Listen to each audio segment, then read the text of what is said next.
आज के इस वीडियो में हम बात करने वाले हैं ईरानियन रेवोल्यूशन के बारे में। ईरान में जो इस्लामिक रेवोल्यूशन आया, इस्लामिक क्रांति आई, वो कैसे आई, क्या क्या था वहां पे। ईरान में पहले राजशाही चलती थी, राजशाही के बाद ऐसा क्या हुआ कि जिससे कई लोग ऐसे हो गए थे कि जो है ना रेवोल्यूशन करने के खिलाफ हो गए, और जब उन्होंने रेवोल्यूशन किया तो वो इतने उतारू हो गए कि है ना वहां पे आज भी कट्टर इस्लामिकता पैदा हो गई।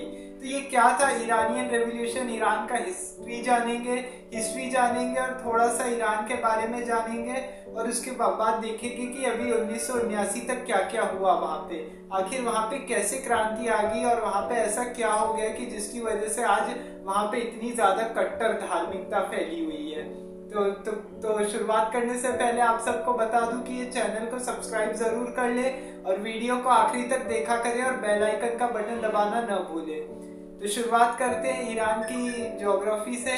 तो देखिए, ईरान जो है पश्चिमी एशिया के वेस्ट एशिया में एक कंट्री है, बड़ी कंट्री है। ईरान, इराक जैसी बहुत सारी कंट्रीज रहती है यहाँ पे। तो ईरान में क्या है, ईरान की कैपिटल है तेहरान। ईरान की कैपिटल है तेहरान। तो उसके बाद क्या हुआ कि अब जैसे क्या हुआ कि अब ईरान वहां से इधर से कॉपरेट करता है। वहाँ पे बहुत सारे गैस ऑयल के लिए सबसे ज़्यादा फेमस है ईरान। ईरान में सबसे ज़्यादा ऑयल की खोज हुई थी, तो इसकी वजह से क्या मतलब काफ़ी कुछ चल रहा था। लेकिन उसके पहले क्या हुआ था ना, ईरान में जैसे माफ़ कीजिएगा, ईरान में पहले क्या होता था कि बहुत सालों पहले अभी ब्रिटिशर्स का राज चलता था, पहले अंग्रेजों का राज चल रहा था। ईरान पहले पारसियों का देश था। यहाँ ब्रिटिशर्स का बोल दिया था, माफी चाहूंगा इसके लिए। तो ईरान बहुत पहले पारसियों का देश हुआ करता था। एक जमाना था जब पारसी अपने भारत में भी आए थे, क्योंकि वहां पे है ना यूनानियों का आक्रमण होने वाला था ना, तो पारसियों को अपने देश से निकलना पड़ गया था। तो इस वजह से पारसी भारत आए थे, और पारसी आर्य लोग होते हैं। तो इसको ईरान नहीं फारस बोला जाता था पहले, फारस या तो पर्शिया बोला जाता था, पर्शिया नाम था इसका। तो उसके बाद क्या हुआ कि जैसे ये सारी चीजें हुई, तो उसके बाद की है ना अलग अलग यहाँ पे है ना डायनेस्टीज रूल करने लग गई। उसके बाद से अब जैसे अलग अलग डायनेस्टी रूल करने लग गई थी यहाँ पे, राज कारकोट डायनेस्टी, एक दो ऐसे अलग, पल्लवा डायनेस्टी, पल्लवा वंश नाम से एक वंश आया पहले। फिर उसके बाद क्या हुआ कि अब जैसे वंश का राज चल ही रहा था, तो उसके बाद क्या हुआ कि है ना साल 1914 में प्रथम विश्व युद्ध शुरू हो गया, फर्स्ट वर्ल्ड वॉर पे भी मैंने वीडियो बनाया हुआ है, तो वो आप देख सकते हैं यूट्यूब पे। तो उसके बाद क्या हुआ कि अब जैसे फर्स्ट वर्ल्ड वॉर जब चल रहा था ना, तो यहाँ पे ऑयल की खोज हुई, ईरान में तेल की सबसे ज्यादा खोज हुई। अब उसके बाद क्या हुआ कि जब यहाँ पे तेल की खोज हुई, तो उसके बाद जैसे अब ये तेल की खोज हुई, इससे पहले क्या हुआ था कि 1906 में भी एक रेवोल्यूशन आया था। 1906 में एक क्रांति आई थी, और इस क्रांति के तहत क्या हुआ था कि जो यहाँ पे रेवोल्यूशन आया था, इसमें ये हुआ था कि जो यहाँ का राजा है ईरान का, इसके खिलाफ लोग हो गए थे। लोगों को चाहिए था कि है ना एक मोनार्की नहीं होनी चाहिए, यहाँ पे लोगों का खुद का शासन होना चाहिए, प्रॉपर डेमोक्रेसी होनी चाहिए। उस हिसाब से अलग अलग आंदोलन चल रहे थे। तो ये ईरान में एक रेवोल्यूशन आया। लेकिन जब फर्स्ट वर्ल्ड वॉर शुरू हुआ, तो उसके बाद क्या हुआ कि अब जैसे ये वर्ल्ड वॉर 2 शुरू होने के बाद में यहाँ पे ये हो गया, क्या बोलते हैं, क्रांति शुरू हो गई। तो अब क्रांति शुरू होने के बाद में क्या हुआ कि अब जैसे यहाँ पे ऑयल की खोज हुई, तो इधर से अमेरिका और सोवियत संघ, ये सब है ना इसको कंट्रोल करने लग गए। ब्रिटिशर्स है ना, यहाँ पे ब्रिटिशर्स ने क्या किया है ना, अपनी कंपनी स्टैब्लिश कर ली, एक ऑयल की कंपनी का इस्टेब्लिश कर लिया। और उसके बाद क्या हुआ, बाद में इस कंपनी को बीपी यानी ब्रिटिश पेट्रोलियम के नाम से जाना जाने लगा। और इसका ऐसे करके है ना क्या हुआ कि काफी ज्यादा है ना ऑयल का उत्पादन होने लग गया। अब जैसे यहाँ पर ये ऑयल का उत्पादन हुआ, ऑयल सबसे ज्यादा बनने लगा, तो उसके बाद क्या हुआ कि है ना जब सब करते करते क्या हुआ कि है ना 1939 में द्वितीय विश्व युद्ध आ गया। द्वितीय विश्व युद्ध पे भी मैंने एक वीडियो बना रखा है, तो आप चाहे तो उसको भी देख सकते हैं। तो उसके बाद क्या हुआ कि अब जैसे ही सेकेंड वर्ल्ड वॉर शुरू हुआ, तो सेकेंड वर्ल्ड वॉर के बाद क्या हुआ कि अब जैसे दो पावर इसको है ना कंट्रोल कर रही थी ईरान को, एक यूएसए और यूएसएसआर। नॉन अलाइड मूवमेंट में रहा हमेशा से। तो इंडिया, यहाँ पे ईरान की बात चल रही है अभी। तो ईरान को क्या हुआ कि ना काफी समय से ये कंट्रोल में चल रहा था। तो यहाँ पे लेकिन क्या हुआ कि अब जैसे ये सारी चीजें होने के बाद में यहाँ पे है ना राजाओं का रूल चल रहा था, पल्लवा डायनेस्टी जो चल रही थी, उसके बाद जितनी भी अलग अलग डायनेस्टी थी। तो यहाँ पे जो यहाँ के जो, और यहाँ पे है ना आपको बता दूं, जो राजा थे, इन राजाओं को राजा नहीं बोला जाता था, शाह बोला जाता था। राजा को शाह की उपाधि दी गई थी पहले से ही। जितने भी राजा महाराजा जो भी हुआ करते थे ना, यहाँ पे सबको शाह बोला जाता था, शाह की उपाधि मिलती थी। तो उसके बाद क्या हुआ कि जैसी ये सारी चीजें हुई थी, तो फिर उसके बाद यहाँ पे भी है ना अलग अलग रेवोल्यूशन शुरू हो गया। जो यहाँ पे इसका बेटा था अहमद खान को बना दिया गया यहाँ का शासक पहले। अहमद खान के बाद क्या हुआ कि इसके अहमद खान ने फिर है ना काफी इस पर ज्यादा रूल किया। फिर उसके बाद जैसे अहमद खान के बाद इनके भतीजे, जो इनके भतीजे थे अलीतुल्ला रजा, तो अलीतुल्ला रजा शाह इनको बनाया गया। फिर रजा शाह के बाद क्या हुआ कि इनके बेटे को बना दिया गया बाद में, महमूद रजा को। लेकिन महमूद रजा और ये सब जो क्या थे कि है ना, ये काफी रिलीजियस में, मतलब एजुकेशन में, इंटेलेक्चुअलिटी में विश्वास रखते थे। तो ये लोगों ने क्या किया कि अब जैसी ये सारी चीजें हुई, तो इन्होंने सबसे पहले क्या किया ना, महिलाओं को यहाँ पे वोट देने का अधिकार दे दिया। महिलाओं के हिजाब पहनने और इन सब पे है ना बैन लगा दिया, कि मतलब रोक लगा दी कि मतलब कोई है ना ऐसे नहीं है कि है ना उनको पहनना ही पड़ेगा, अपनी ही मर्जी से सब करना पड़ेगा। तो ये सारे करके काफी सारे अच्छे अच्छे रिफॉर्म्स लाए उन्होंने। लेकिन इन लोग का कैसे था ना, ये लोग अपने खिलाफ किसी को कुछ बोलने नहीं देते। देखिए, राजशाही का सबसे बड़ा यही प्रॉब्लम है, चाहे वो राजशाही हो या जहाँ पे कहीं डिक्टेटरशिप हो, उसका सबसे बड़ा यही प्रॉब्लम होता है कि आज आप कहीं पे भी चले जाओ ना, वो अगर आप उसके खिलाफ अगर जाओगे तो वो आपको बोलने नहीं देंगे। तो जो ये रजा शाह जो था ना, रजा शाह ने ये सब किया। इसके तहत क्या किया इसने, प्रेस सेंसरशिप लगा दिया यहाँ पे। प्रेस सेंसरशिप लगाने के बाद क्या हुआ कि अब जैसी प्रेस सेंसरशिप लग गया, फिर काफी कुछ हो गया। लोग अगर कोई इसके खिलाफ अगर बोलता था तो इनको जेल में डालना, ये सारी चीजें हो गई। तो ये सब रजा शाह ने किया था। तो इसके बाद क्या हुआ कि इसके बेटे जो थे ना, ये महमूद रजा, बाद में ईरान की जनता तंग आ गई थी और इन्होंने महमूद रजा को गद्दी पे बिठा दिया।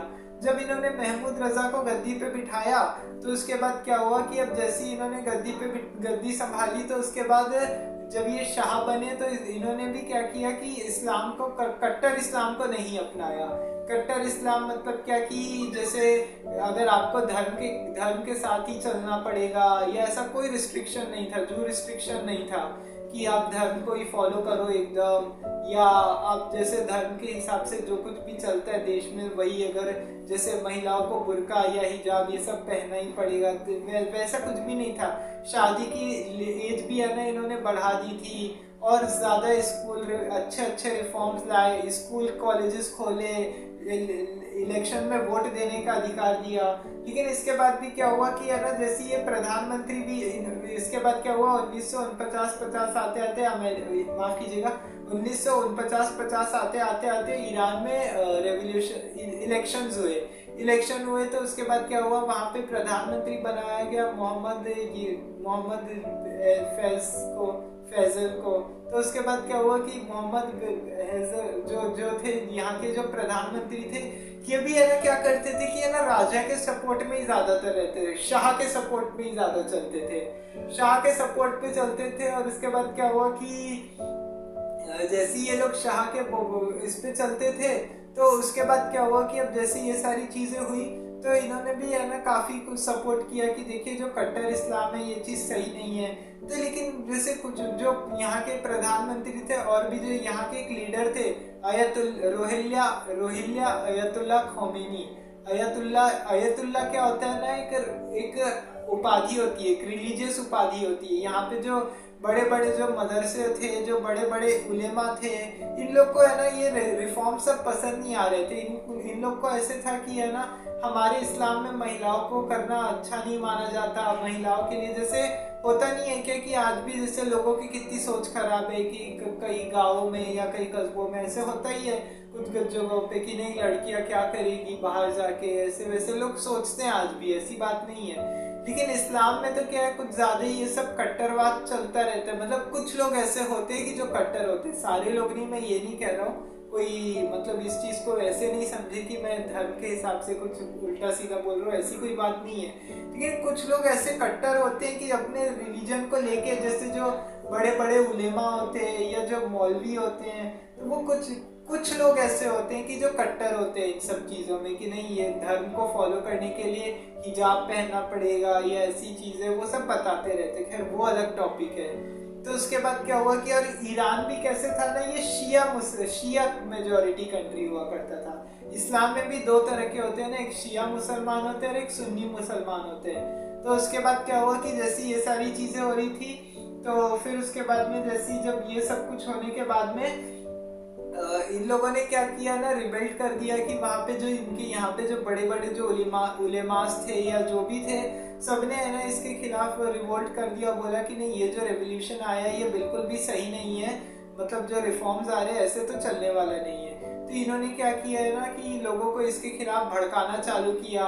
लोगों ने इसके लिए है ना अलग अलग प्रोटेस्ट किए। 1960 और 1970 के दशक में लोगों को इसके खिलाफ और भड़काया जाने लगा कि ऐसे ऐसे देखो, तुम्हारे अपने इस्लाम के खिलाफ भड़काया जा रहा है, यहाँ पे महिलाओं को ज़्यादा करने की आज़ादी दी जा रही है, अपने इस्लाम धर्म खतरे में आएगा। और ईरान भी कैसे था ना, वेस्टर्न कल्चर के हिसाब से ही रहता था पहले। ऐसा नहीं है कि है ना ईरान को ही ऐसे रहता था कि आज के जैसे एकदम कट्टर धार्मिकता है वहाँ पे। अभी उसकी थोड़ी देर में बात करेंगे अभी अपन की क्या है वहाँ पे, थोड़ा सा ताज़ा अभी जो हुआ था अभी 2022 में, उसकी भी थोड़ी सी बात करेंगे। तो जैसे लोगों ने इसके खिलाफ भड़काना शुरू किया तो लोग है ना सड़कों पे उतर आए गए थे। और उसके बाद क्या हुआ कि जैसे जो लोग सड़कों पे उतर आए, तो जब लोग सड़कों पे उतर आए तो क्या हुआ कि राजा के खिलाफ प्रोटेस्ट होने लगे कि नहीं, राजशाही अच्छी नहीं है। लोगों ने तो क्या किया, शाह के घर को भी घेरने की कोशिश की। तब जैसे शाह के घर को घेरने की कोशिश की, लेकिन क्या हुआ कि है ना वहाँ पे सिक्योरिटी थी बहुत सारी, तो सिक्योरिटी फोर्स ने जैसे तैसे करके वो भीड़ को भगा दिया वहाँ से। अब जैसे ही उन्होंने भीड़ को भगाया, 1977 आते आते क्या हुआ, ये जो यहाँ के उलेमास थे ये हर जगह है ना रिलीजियस रैली निकाल रहे थे। रिलीजियस रैली निकालने के बाद ये लोग क्या करते थे कि अलग अलग है ना स्पीचेस देते थे, भाषण देते रहते थे। और उन भाषणों में धार्मिक कट्टरता बहुत होती थी। लोगों को इसके बारे में खूब बहकाया जाता था कि आप जो कुछ भी कर रहे हैं, ये जो आपके यहाँ पे हो रहा है, जो राजा, ये जो यहाँ के ईरान के शाह जो कुछ भी कर रहे हैं, ये बिल्कुल भी सही नहीं है कि ये इस हिसाब से ये महिलाओं को अधिकार क्यों दे रहे हैं, ये समझ में नहीं आता हमको। तो ऐसे करके क्या है, लोग भी है ना इनकी बहकावे में आ जाते थे कि लोगों को भी रहता था कि ये लोग सही बोल रहे हैं। अब देखिए, लोगों की भी गलती होती है ऐसी चीज़ों में। क्या है कि अगर देखिए बहुत सारे लोग ऐसे होते हैं कि है ना जो धर्म के नाम पे कट्टर होते हैं या रिलीजन के नाम पे होते हैं या कोई भी चीज़ के नाम पे होते हैं। तो लोगों को है ना सबसे बड़ी बात है कि कोई भी अगर जैसे किसी की बातों में नहीं आना चाहिए। अगर किसी की बातों में आ जाता है ना, तो हो सकता है आगे चल के उसी का ही लाइफ टाइम में नुकसान हो, उसी को आगे चल के बहुत दिक्कत हो। तो इसलिए लोगों को पहले अगर मान लीजिए अगर कोई आपके खिलाफ अगर भड़काता है कुछ बोल के, सबसे पहले उसके ऊपर 10 बार सोचना चाहिए, जानना चाहिए उस चीज़ के बारे में कि वो एक्चुअल में क्या बोल रहा है। फिर उसको देखना चाहिए कि सही है गलत है क्या है, सारी चीज़ें सोचनी चाहिए। और उसके बाद फिर है ना ये करना चाहिए। उसके बाद फिर लोगों को सोचना चाहिए कि देखो मतलब, और उसके बाद फिर लोगों को डिसीजन लेना चाहिए कि हाँ हम जो कर रहे हैं ये सही है या गलत है। तो उस हिसाब से अगर करेंगे तो फायदा होगा। तो उसके बाद क्या हुआ कि जैसी ये सारी चीज़ें हो रही थी, अब उसके बाद यहाँ से अब जब ये सब कुछ होने के बाद में, जब ये सारी चीज़ें होने के बाद में यहाँ से फिर है ना लोगों ने इसके खिलाफ जाना शुरू कर दिया। अब उसके बाद क्या हुआ कि जो आयतुल्ला रोहिल्ला खोमेनी जो यहाँ के सुप्रीम लीडर बन गए थे बाद में, तो ये लोगों को है ना जा के रिलीजियस मतलब धार्मिक सभाएं करते थे। लोगों को है ना मस्जिदों में, आज भी जैसे वहाँ पे बहुत सारी मस्जिदें बनवाई गई है। उससे पहले जो इनका आर्किटेक्ट है ना, वो भी बहुत पहले का अच्छा खासा बना हुआ है, बहुत कुछ है वहाँ पे। वो भी काफ़ी सारी हिस्टोरिकल पर्पस के हिसाब से बनाई गई है। तो आयतुल्ला खोमेनी क्या करते थे कि ये लोगों को भड़काते थे धर्म के बारे में, उलेमास को बुलाते थे। उलेमा लोग क्या करते थे, लोगों को और भड़काते थे और प्रोवोकेटिंग स्पीच देते थे और उनको बताया जाता था उनके धर्म के बारे में। गलत सलत चीज़ें बताई जाती थी कि नहीं ऐसे नहीं, ऐसे करना चाहिए, ये धर्म में ऐसी बातें होती है। तो इसके हिसाब से क्या हुआ कि ऐसे करते करते लोगों में भी एक दिन इस बात के लिए लोगों को लगा कि ठीक है, ये लोग जो कर रहे हैं वो बिल्कुल भी सही है, एकदम अच्छा बोल रहे हैं। तो इस हिसाब से लोग भी है ना राजा के खिलाफ प्रोटेस्ट करने पे उतर आते हैं। देश में क्या होता है कि अब उस समय क्या हुआ था कि जो अमेरिका के राजा थे ना, वो जो ये राजा थे, राजकुमार थे, महमूद रजा, इनको क्या किया था, महमूद रजा, ये अमेरिका और ईरान पहले अच्छे दोस्त हुआ करते थे। तो अमेरिका ईरान अच्छे दोस्त हुआ करते थे, तो इस वजह से क्या हुआ था कि अमेरिका तो हमेशा से डेमोक्रेसी को ही सपोर्ट करेगा। अब देखिए, डेमोक्रेसी, पब्लिक डेमोक्रेसी, और यहाँ पे जैसे जो भी है ना, डेमोक्रेसी से बढ़ के कभी भी कुछ नहीं होता है, क्योंकि डेमोक्रेसी में ऐसा होता है कि आपके ऊपर इतने सारे राइट्स होते हैं, आपके पास बोलने के लिए आज़ादी रहती है। अगर जैसे कोई सरकार कुछ गलत कर रही है तो आप उसके खिलाफ आवाज़ उठा सकते हो देश में कि नहीं, ऐसा नहीं, ऐसा होना चाहिए।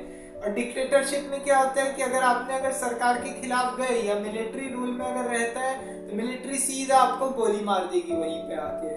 तो उसके बाद क्या होता है कि अब जैसी ये सारी चीज़ें होती है, 1978 आते आते क्या होता है कि जो महमूद रजा है ना, ये करते करते फिर अमेरिका भाग जाता है, क्योंकि इसको पता होता है। और ये अमेरिका क्या करता है कि है ना, लोगों को बहाना बना के भाग जाता है कि है ना, इसको कैंसर, मतलब मेडिकल का इलाज कराने के पर्पज से, कि मुझे मेडिकल का इलाज कराना है, मेरी तबीयत नहीं ठीक है तो मेरे को अमेरिका जाना है। हालांकि बाद में कई सारी इसकी पुष्टि हुई थी, तो है ना, इसमें बोला गया था कि है ना, क्यों गया था कि इसको कैंसर था, तो इस वजह से कैंसर का इलाज करवाने गया था, क्योंकि इसको यहाँ पे करना नहीं था, क्या मतलब यहाँ पे इसका कोई इलाज मिलने वाला नहीं था ढंग से, तो इसलिए यहाँ पे इसने वो कर दिया कि नहीं, हमको तो करना ही है, अमेरिका ही जाना है। तो इसके बाद क्या हुआ कि जैसे ये सब कुछ हुआ, अमेरिका ने इसके खिलाफ काफ़ी आवाज़ उठी।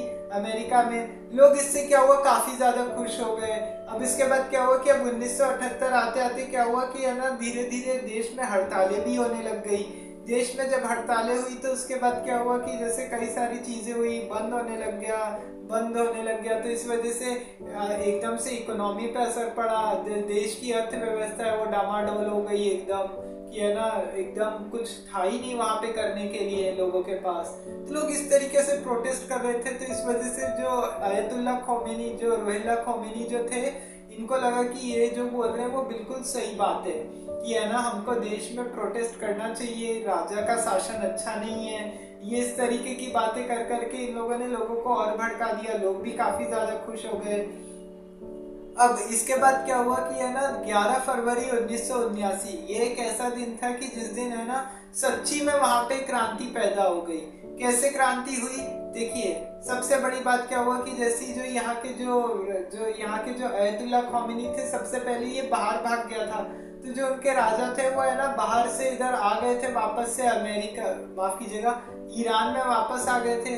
अब ईरान में जब ये वापस आए, तो ईरान में वापस आने के बाद क्या हुआ कि इन्होंने यहाँ पे है ना, बहुत सारे लोग हैं ना, तेहरान में है ना, पूरा तेहरान ही इनके स्वागत में करने के लिए आ गया था।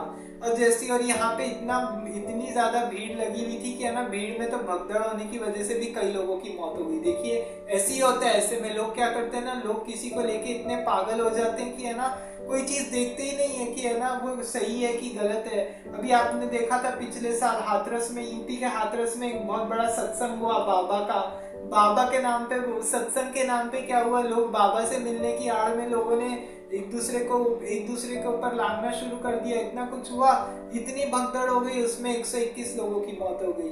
अभी कुंभ का मेला लगा था, कुंभ में भी यही हुआ कि है ना, इतने लोगों की भगदड़ की वजह से मौत हो गई। ऐसे में यही होता है, भीड़ को कंट्रोल नहीं कर पाता है कोई, सिक्योरिटी वगैरह सब यहाँ से निकल जाते हैं कि ऐसे हालात में कि अब सिक्योरिटी भी कुछ नहीं कर पाती अब चाह के भी।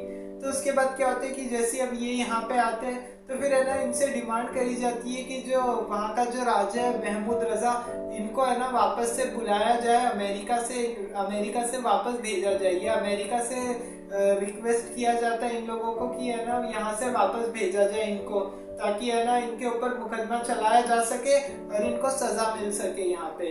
तो ऐसे करके वहाँ पे अमेरिका से प्रोटेस्ट किया जाता है, लेकिन वो दोनों की अच्छी दोस्ती थी, तो इसलिए अमेरिका ने मना कर दिया। हालांकि ऐसे तो बहुत सी कंट्रीज में होता ही है, अभी बांग्लादेश में भी आपने देखा होगा कि शेख हसीना को लेके कितना कुछ चल रहा है वहाँ पे। बांग्लादेश में भी शेख हसीना के ऊपर बहुत सारे मुकदमे दर्ज है, केस फाइल कर दिए गए हैं, लेकिन भारत को पता है कि शेख हसीना का जिसमें कोई चीज गलत सलत आरोप में अगर वो हसीना को अगर फांसी भी दे दी है तो भारत का नुकसान हो जाएगा। तो इस वजह से वो लोग भारत भी नहीं भेज रहे थे। ऐसे करके अमेरिका में नहीं भेजा था। कि ऐसी होता है कि लोग अगर जब पता है कि वहां पे तुम्हारा जाना सेफ नहीं है, अगर कंट्री को मालूम होता है सिक्योरिटी ध्यान नहीं रखेगी, तो कंट्री भी नहीं भेजती है ऐसे में। तो उसके बाद क्या हुआ कि जैसे ये सारी चीजें होने के बाद में जब ये सब कुछ हो रहा था तो फिर लोगों ने प्रोटेस्ट किया। फिर इसके बाद क्या हुआ कि जो आयतुल्ला खौमेनी थे, इन्होंने क्या किया कि अब यहाँ पे है ना राजशाही को इन्होंने खत्म कर दिया। सबको जो तख्ता पलट कर दिया, तख्ता पलट के खिलाफ जो भी कुछ भी बोल रहा था तो उन लोगों को क्या किया कि लोगों को सबको पहले जेल में डाला जा रहा था। कई सारे पॉलिटिकल प्रिजनर्स को जेल में डाला जा रहा था। मतलब जो जितने भी राजकुमार थे वहाँ पे जो पॉलिटिक्स में एक्टिव थे, सबको जेल में डाला गया, सब बंद किया गया वहाँ पे, ताकि है ना रिलीजियस कम्युनिटी वहाँ पे स्टैब्लिश हो जाए। तो उसके बाद क्या हुआ कि जैसी ये सारी चीजें हुई तो उसके बाद में क्या हुआ कि अब ये सब चीजें करने के बाद में राजा ने ये यहाँ के आयतुल्ला खौमेनी ने ये सब करके अपने आप को सुप्रीम लीडर घोषित कर दिया और इसको नाम दे दिया रिपब्लिक इस्लामिक ऑफ ईरान। इसका पूरा नाम ऐसे पड़ गया और तब से इसको क्या बोला जाता है, ईरान, इसको इस्लामी क्रांति के बारे में भी जाना जाता है। हालांकि अब ये क्रांति क्यों शुरू हुई थी, इस क्रांति के पीछे क्या कारण थे, इस चीज को लेके क्या है हिस्टोरियंस में अभी भी बहुत सारे डिस्प्यूट हैं। बातें तो चलती रहती है कि आखिर क्यों ऐसे कारण हुए, क्या क्या क्या ऐसी वजह थी कि जिसकी वजह से कि इन लोगों को क्रांति शुरू करनी पड़ी। तो सबसे पहली वजह क्या बोली गई कि यहाँ की इकोनॉमी अच्छी नहीं है। मतलब इकोनॉमी अच्छी नहीं है, उसकी वजह से भी लोग क्या है प्रोटेस्ट करने आ जाते हैं। दूसरी बात क्या है कि है ना राजशाही में क्या होता है कि है ना जो प्रधानमंत्री या राष्ट्रपति भी होता है यहाँ का, तो राष्ट्रपति वो लोग भी क्या करते हैं कि वो सब शाह के सपोर्ट में ही होते हैं। तो शाह के सपोर्ट में होने की वजह से शाह ने जो ऑर्डर दिया सबको मानना ही पड़ता है उस वजह से। तीसरा सबसे बड़ा कारण बेरोजगारी रहेगी तो उसके बाद होगा क्या, लोगों के पास कोई काम धंधा नहीं रहेगा, लोग खाली बैठे रहेंगे तो खाली दिमाग शैतान का, वही वाली बात हो जाएगी। तो इस वजह से भी ऐसे हो गया। तो उसके बाद क्या हुआ कि अब फिर चौथा कारण क्या बताया जाता है कि इकोनॉमी में एकदम से बूस्ट आ गया था बहुत सारा, वहाँ की अर्थव्यवस्था डूब रही थी। तो उस चीज को बचाने के लिए फिर है ना जो कट्टर मुस्लिम्स थे वो लोग नहीं चाह रहे थे कि है ना लड़कियों को जितनी छूट दी जा रही है। वो ऐसे करके हिस्टोरियंस में अलग अलग चीजों को लेके मतभेद चलता ही रहता है। तो ऐसे करके अब ये सब तो देखिए अब हिस्टोरियंस तो क्या अपने हिसाब से बताते, क्योंकि उस समय तो क्या हुआ था, आज के जैसे सोशल मीडिया तो था नहीं कि आज अगर जैसे कैसे है कि अगर आपने अगर कुछ बोल दिया किसी के खिलाफ भी कि यहाँ पे अगर कोई वर्ड यहाँ पे अगर एस्टेब्लिश हो गया अगर कुछ, तो वो बात अलग है कि अगर ऐसी बात है तो। लेकिन अगर यहाँ पे अगर ऐसा था कि उस समय तो ऐसे था कि बुक्स वगैरह पढ़ के ही काम चलाना पड़ता था। तो हिस्टोरियंस में भी मतभेद है। लेकिन ये जो भी हुआ इसके बाद क्या हुआ कि पूरी तरह से यहाँ पे एकदम शरिया कानून लागू हो गया। एकदम से शरिया कानून मतलब समझते हैं पूरे इस्लामिक लॉ। जैसे अभी जो राजा थे अभी इन्होंने तो सब चीज में छूट दे दी थी ना, शादी की लीगल एज बढ़ा दी थी। फिर उसके बाद जो 3 तलाक की जो प्रथा है इसको खत्म कर दिया था कि जो ट्रिपल तलाक जो चलता है तलाक बोल के, तो उसको बैन कर दिया था। पूरा न्याय व्यवस्था प्रॉपर कर दी थी उन्होंने कि लड़कियों को भी प्रॉपर न्याय दिया जाना चाहिए, प्रॉपर जस्टिस मिलना चाहिए। तो अमेरिका ने इस चीज को लेके क्या किया था कि जब ये सब हो रहा था आयतुल्ला खमैनी का देख के अमेरिका ने यहाँ पे भी प्रोटेस्ट किया था इसके खिलाफ। बोला था कि ये जो कुछ भी हो रहा है ये बिल्कुल भी सही नहीं है। तो इसके खिलाफ आईसीजी में अमेरिका गया था, इंटरनेशनल कोर्ट ऑफ जस्टिस में। लेकिन वहाँ पे सिग्नेचर मतलब इस चीज को मामले को दबा दिया गया कि और जो कंट्रीज थी उन्होंने इस चीज का कोई सपोर्ट किया नहीं ज्यादा। तो उसके बाद क्या हुआ कि जैसे ये सारी चीजें हुई तो फिर उसके बाद जैसे ये सब हो रहा था तो उसके बाद ये जितने भी है ना यहाँ पे लड़कियों से सबकी आज़ादी छीन ली गई। आज़ादी छीनने के बाद उनको सब पे बैन लगा दिया गया। शरिया कानून पूरी तरह से लागू हो गया, एकदम कट्टरवाद की तरफ ये लोग चले गए। कट्टरवाद की तरफ होने की वजह से क्या हुआ कि जैसे सबको, लड़कियों को हिजाब, बुर्का ये सब पहनना कंपलसरी कर दिया गया। हालांकि यहाँ पे एक और बात आपको बता दूं कि कुरान में भी है ना, हिजाब और बुर्के को कोई ऐसा वो जरूरी नहीं माना गया पहनने के लिए। मैंने जहाँ तक बस सुना है ऐसा, तो इसलिए बता रहा हूँ। तो ऐसा कोई ज़रूरी नहीं माना गया, लेकिन वहाँ पे कंपलसरी कर दिया गया। सुबह 5 टाइम, पूरे दिन में 5 टाइम नमाज अदा करना, ये सारी चीज़ें हो गई। आप किसी के खिलाफ कुछ बोल नहीं सकते। अगर मान लीजिए अगर आपने हिजाब नहीं पहना है तो उसके लिए मोरालिटी पुलिस तैनात कर दी गई हर जगह सड़कों पे, कि अगर आज कहीं पे भी अगर आप कुछ भी करोगे तो अगर आप बिना हिजाब के अगर दिखे तो वही पुलिस आपको कस्टडी में ले लेगी और आपके ऊपर केस हो जाएगा। सोचिए, धर्म के नाम पे इतनी कट्टरता। और यही शरिया लॉ है ना, पाकिस्तान में भी जनरल जिया उल हक ने लागू कर दिया था। जिया उल हक तो पूरी तरीके से कट्टर इस्लाम का अनुयायी था, तो इस वजह से उसने काफी कुछ ऐसे ऐसे काम किए थे जिसकी वजह से महिलाओं को इसका दंश झेलना पड़ा था। किसी दिन जिया उल हक की भी बात करेंगे, बहुत चालाक इंसान था। मतलब ऐसे होता नहीं है क्या कि ऐसे बाहर से अब जैसे बात कर रहे हैं ना किसी से, तो ऐसे बात करने में तो वो ठीक था कि अरे चलो ठीक है, सब अच्छा है, सब हो जाएगा, लेकिन अंदर से कुछ और था। तो किसी दिन उसकी भी बात करेंगे, जनरल जिया उल हक की, कि कैसे इसने पाकिस्तान में तख्ता पलट किया था। तो सेम वहाँ पे काफी ज्यादा चीजें होने लग गई। इसके बाद इलेक्शन के बाद क्या हुआ कि जनता को वोट मिलना बंद हो गया, वोट देना बंद हो गया। तो उसके बाद क्या हुआ कि अब जैसे इसको यहाँ पे क्या किया कि इस्लामिक रेवोल्यूशनरी गार्ड्स भी तैनात कर दिए गए, कि जो यहाँ पे मस्जिदों की देखरेख करेंगे, लोगों को एकदम ऐसे प्रॉपर देखेंगे कि है ना कोई अपने धर्म के पर्पज से आ रहा है कि नहीं, धर्म को फॉलो कर रहा है कि नहीं। वहाँ पे बड़े बड़े गार्ड्स तैनात कर दिए गए, काफी कुछ हो गया था इस वजह से। तो ऐसे करके ये जो ईरानी रेवोल्यूशन था, ये सबसे खतरनाक रहा हुआ है, क्योंकि इसकी वजह से आज बहुत लोगों को इसका नुकसान झेलना पड़ा। अभी आपको याद होगा 22 सितंबर 2022 की बात है, जब ईरान में महसा अमीनी नाम की 22 साल की एक महिला बिना हिजाब के बाहर निकल गई थी। तो उससे क्या हुआ, मोरालिटी पुलिस ने अपनी कस्टडी में ले लिया और वहीं पे है ना पुलिस के हाथों से बचने की, वहीं पे हार्ट अटैक से उसकी डेथ हो गई थी। तो उसके बाद क्या हुआ कि ईरान में काफी दिनों तक प्रोटेस्ट चलते रहे हिजाब को लेके, कि महिलाओं को वहाँ पे हिजाब नहीं पहनना है, ऐसे वैसे। तालिबान, देखिए धर्म के नाम पे कट्टर होना बहुत गलत होता है। आपको एक बात ध्यान में रखिएगा, कभी भी अपने धर्म के नाम पे भेदभाव करना, किसी के धर्म के लिए हो या अपने धर्म को लेके काफी ज्यादा कट्टर होना, ये बिल्कुल भी अच्छी बात नहीं है। क्योंकि इससे क्या होता है कि बहुत लोगों का नुकसान हो सकता है, बहुत सारे लोगों को इससे नुकसान होता है। खासकर महिलाओं को सबसे ज्यादा नुकसान पहुंचता है, क्योंकि उन लोग के पास कुछ करने को नहीं रहता है, उनकी आजादी छिन जाती है एक तरह से। तो इसलिए इन सब में बहुत ध्यान रखना पड़ता है, बहुत सब चीजें करनी पड़ती है। तो इसलिए ऐसी बातें कि है ना, कभी किसी को भी, चाहे वो हिंदू हो, मुस्लिम हो, सिख, ईसाई, किसी को भी अपने धर्म के नाम पे इतना कट्टर नहीं होना चाहिए।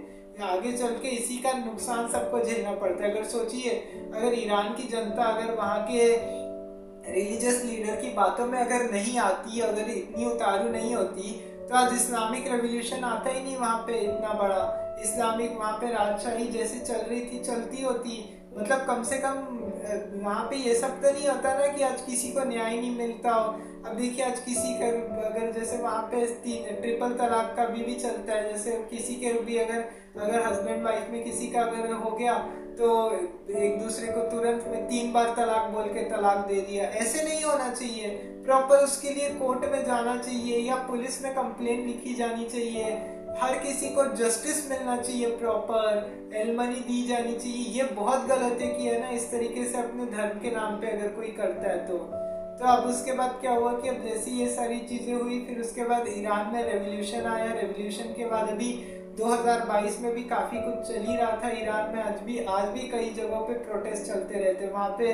तब अमेरिका में जो प्रेसिडेंट थे वो थे इब्राहिम रईसी का भी प्लेन क्रैश में डेथ हो गई थी अभी 2024 में या 19 मई 2024 को ही। तो उसके इब्राहिम रईसी ने सारे प्रोटेस्ट को बहुत ब्रूटल तरीके से कुचला था। फिर उसके बाद भी अब देखिए आगे क्या हुआ, आगे भी बहुत प्रोटेस्ट हुए कि नहीं है, हमें पहनना नहीं है हिजाब इस चीज को लेके। तो अब ऐसे करके अब ये धार्मिक देश था, पारसियों का देश था, लेकिन आज ये पूरी तरह से कट्टर इस्लाम की तरफ है ईरान। ये था आज के ईरानियन रेवोल्यूशन के बारे में। आपको वीडियो कैसा लगा, वीडियो को कमेंट में ज़रूर बताएं। आपकी इस क्रांति को लेके क्या राय है, अपना ओपिनियन भी दे। साथ ही वीडियो को लाइक एंड शेयर करना न भूले, चैनल को सब्सक्राइब ज़रूर कर दे और बेल आइकन का बटन दबा दे। कल अगले वीडियो में किसी और टॉपिक पे मिलेंगे। तब तक के लिए जय हिंद, जय भारत।